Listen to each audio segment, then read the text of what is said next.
औज़ुबिल्लाहिमिनश्शैतानिर्रजीम बिस्मिल्लाहिर्रहमानिर्रहीम। शुरू अल्लाह के पाक नाम से जो रहमान और रहीम है। नाज़रीन, फ्यूचर पॉडकास्ट से आपका मेज़बान बशारत हुसैन आपके साथ। हमारी खुशकिस्मती है कि आज पूरे पंजाब के जो हेड हैं, गवर्नर हैं, वो हमारे साथ आज मौजूद हैं। कुछ अमल तशरीफ़ लाए, हम उन्हें वेलकम कहते हैं और हमारे प्रोग्राम में तशरीफ़ लाए, मैं उन्हें दिल की गहराइयों से वेलकम कहता हूँ। तो उनसे मुख्तसर सी गुफ्तगू उनकी शख्सियत के हवाले से और अपने उनके काम के हवाले से हम करेंगे।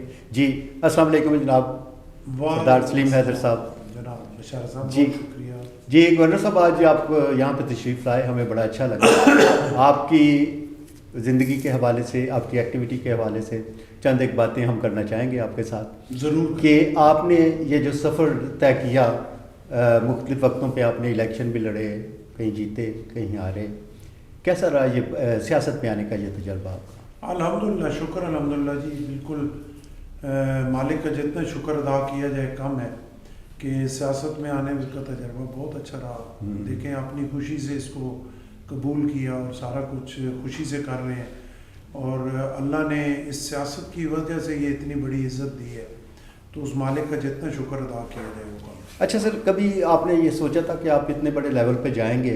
कभी आपकी सोच थी कि जब आप अपनी उस एज में थे, स्टडी कर रहे थे, आगे बढ़ रहे थे, सोचा था कभी इतने बड़े? देखिए, जब स्टडी कर रहा था ना, मेरी ख्वाहिश थी, मेरा ये कॉलेज टाइम पे भी यही था कि मैंने सियासत करनी है जी।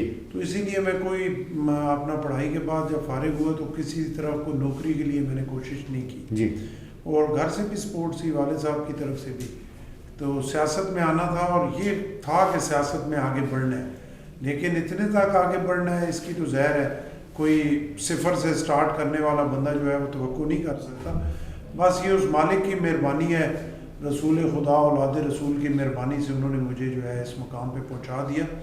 वरना देखें ना, जब मेरा ज़ाती तौर पे कोई ऐसा सियासी बैकग्राउंड तो नहीं है कि कोई मैं फैमिली वाइज ऐसा हूँ कि मेरे वालिद या मेरे दादा या मेरे बड़े कोई MNA रहे या कोई सियासत में उनका किरदार रहा, ऐसा तो था नहीं। मैंने सिफर से 97 में ज़िला कौंसिल के इलेक्शन से स्टार्ट किया, तो इतने बड़ी इज़्ज़त और इतने बड़े ओहदे और इतने वक़ार की यकीनन तवक्को नहीं थी, लेकिन शुक्र अल्हम्दुलिल्लाह। अच्छा सर, आपका शुरू से ताल्लुक़ पाकिस्तान पीपल्स पार्टी से, ठीक है जी। आपने अपनी पार्टी के लिए बहुत काम किया। जब अब आप जो आगे बढ़े, आपके पास डिफरेंट किस्म के ओहदे आपके पास आए, आप मिनिस्टर भी रहे, आपके पास और बड़े जो थे ऐसे आपको मौके मिले। क्या आपने कभी आप पाकिस्तान पीपल्स पार्टी के उन वर्कर्स की फलाह के लिए कभी कोई ऐसा कदम उठाया या उनके लिए कुछ किया आपने? देखिए, मैं तो सारा टाइम पाकिस्तान पीपल्स पार्टी के वर्कर के फलाह के लिए लगा हूँ और ज़्यादा उन्हीं के लिए हूँ कि जो कमज़ोर वर्कर हैं, गरीब वर्कर हैं, उनकी इज़्ज़त बहाल की जाए, उन्हें देखा जाए। 8 से 13 ढेर सारी नौकरियां दी, उसके बाद फाइनेंशियल सपोर्ट की। उसके अलावा जो हमारे कोई ज़्यादा कमज़ोर थे उनको अगर किसी चीज़ की मसलन आपने बिज़नेस के लिए ज़रूरत होती थी, कोई अपना किसी ने कोई दुकान बनानी है, किसी ने कोई एक माजूर कुछ लोग पीपल्स पार्टी के वर्कर थे, उनके लिए वो मोटरसाइकिल और जो कुछ कर सका वो करता रहा। बड़े जो तकड़े लोग हैं वो तो खुद अपना सारा कर सकते हैं, असल तो उन्हीं कमज़ोर वर्कर्स के लिए सारा। सर, उनकी आपके वर्कर्स की, क्योंकि आप गवर्नर पंजाब के हैं, आपके वर्कर्स की आपसे बहुत सी तवक्कुआत होंगी, तो क्या आप उनसे मिलते हैं, उनकी तवक्कुआत पे पूरा उतरते हैं? नहीं, मैं तो देखें ना, तवक्कुआत तो सारी अल्लाह ही पूरी कर सकता है, लेकिन मैं तो सबको ये कहता हूँ, ये मेरे से तो पूछने की ज़रूरत नहीं है कि मैं मिलता हूँ या नहीं मिलता।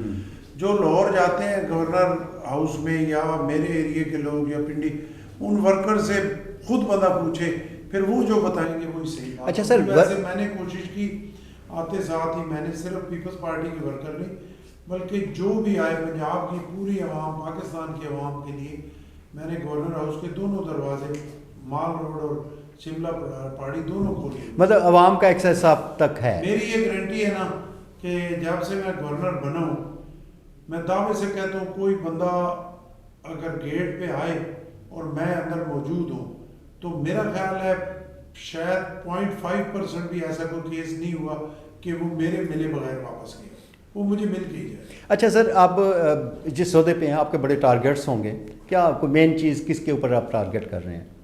دیکھیں مین تو اپنا جو میرا ضلع ہے اٹک وہ بڑا بیکورڈ ہے، تو اس کی ترقی کے لیے اور خاص کر ایجوکیشن اور ہیلتھ کے حوالے سے بہت بڑی پرابلمز ہیں۔ اٹک بالکل اسلام آباد کے نیبر ضلع ہے، لیکن وہاں پہ بدقسمتی سے نہ ہیلتھ نہ ایجوکیشن دونوں میں کوئی کام نہیں ہے، تو اس کے لیے جو ہے میں محنت کر رہا ہوں 2 یونیورسٹی کیمپسز کے لیے، اور ڈائلسس سینٹر جو ہے اس ایک جو ہے تقریباً اپنا کمپلیشن کے قریب ہے، دوسرا جلدی ہم نے شروع کرنا ہے میڈیکل کالج کے لیے۔ تو یو ای ٹی ٹیکسلا جو ہے انجینئرنگ یونیورسٹی، اس کا ریسورس سینٹر جو ہے وہ انشاءاللہ جڑ میں اگلے مہینے سے فنکشنل ہو جائے گا۔ تو بہت سارے منصوبے ہیں جن پہ کام کر رہے ہیں، اور کوشش ہے کہ اٹک کی محروموں کو ہیلتھ اور ایجوکیشن کے حوالے سے۔ سر یقیناً وقت محدود ہے، بہت سی باتیں کرنی تھی، انشاءاللہ پھر کسی اس میں کریں گے ہم۔ آخر میں اپنی نوجوان نسل کو کوئی پیغام آپ دینا چاہیں؟ دیکھیں اپنی نوجوان نسل کو میں یہ پیغام دینا چاہتا ہوں کہ ہماری جو یوتھ ہے اس میں بڑا ٹیلنٹ ہے، 64% یوتھ ہے ہماری وہ اسٹرینتھ ہے، اور وہی آنے والی جو ہے ہماری امید ہے۔ تو میں ہم سے یہ توقع کرتا ہوں کہ میڈ ان پاکستان بنے، اور جس جگہ پہ بھی بیٹھے ان کے ساتھ بیٹھنے والے جو ہیں وہ ان کے رویے، ان کی خدمت، ان کی عزت، ان کے وقار، ان کے ملنے، ان کے چال چلن کی وجہ سے ایسا ہونا چاہیے کہ چاہے وہ دنیا کے کسی کونے میں بیٹھے ہو، اگر کسی سے مل کے اٹھے تو وہ آخر میں پاکستان زندہ باد کرنا۔ اچھا سر، آپ یقیناً جس پارٹی سے آپ کا تعلق ہے اس کی ایک تاریخ ہے، اس میں جناب ذوالفقار علی بھٹو، بے نظیر زرداری صاحب، بلاول بھٹو، مطلب لمبی ایک لائن ہے، اور قربانیاں بھی ہیں، ان کی محنت بھی ہے، ان کی کاوشیں بھی ہیں۔ کیا کہیں گے، کیا دیکھتے ہیں آنے والے وقت میں پاکستان پیپلز پارٹی کا مستقبل، اور اسپیشلی بلاول صاحب کے مستقبل کے بارے میں؟ جیسے میں نے کہا نا کہ 64% یوتھ ہے، اور یوتھ کا لیڈر جو ہے وہ بلاول بھٹو ہے، جو ان کی ایج کے ہیں، اور وہ شہیدوں کے وارث ہیں۔ وہ شہید ذوالفقار علی بھٹو شہید محترمہ بے نظیر بھٹو کے وارث ہیں، اور اس ویژنری باپ کے بیٹے ہیں کہ جو سب کو جوڑ کے رکھنے والے ہیں، آصف علی زرداری، جن کی وجہ سے جو ہے یہ چیزیں جڑی ہوئی ہیں اور آگے چل رہی ہیں۔ تو انشاءاللہ پوری ہوپ ہے، اور کوئی وجہ نہیں کہ اللہ کے فضل و کرم سے بہت پر امید ہے کہ انشاءاللہ بلاول بھٹو اپنے نانا اور اپنی والدہ کی وہ جو شہیدوں کی سیٹ ہے اس پہ وزیر اعظم پاکستان کی حیثیت سے بیٹھیں گے۔ جی ناظرین، آج ہمارے ساتھ گورنر پنجاب جناب سردار سلیم حیدر صاحب موجود تھے، ان کی خوبصورت سی باتیں آپ نے سنی۔ وقت کم تھا، ہم بہت کچھ سننا چاہتے تھے، لیکن وقت کی کمی آڑے آئی، اور ہم ان کے شکر گزار ہیں کہ آج یہاں پہ تشریف لائے، اور انہوں نے ہمیں اتنے خوبصورت انداز میں اتنی خوبصورت سی باتیں ہمارے ساتھ کی۔ انشاءاللہ اگلے کسی پروگرام میں پھر آپ سے ملاقات ہوگی۔ اپنے میزبان بشارت حسین کو یہیں سے اجازت دیجیے گا۔ اللہ حافظ۔ پاکستان زندہ باد۔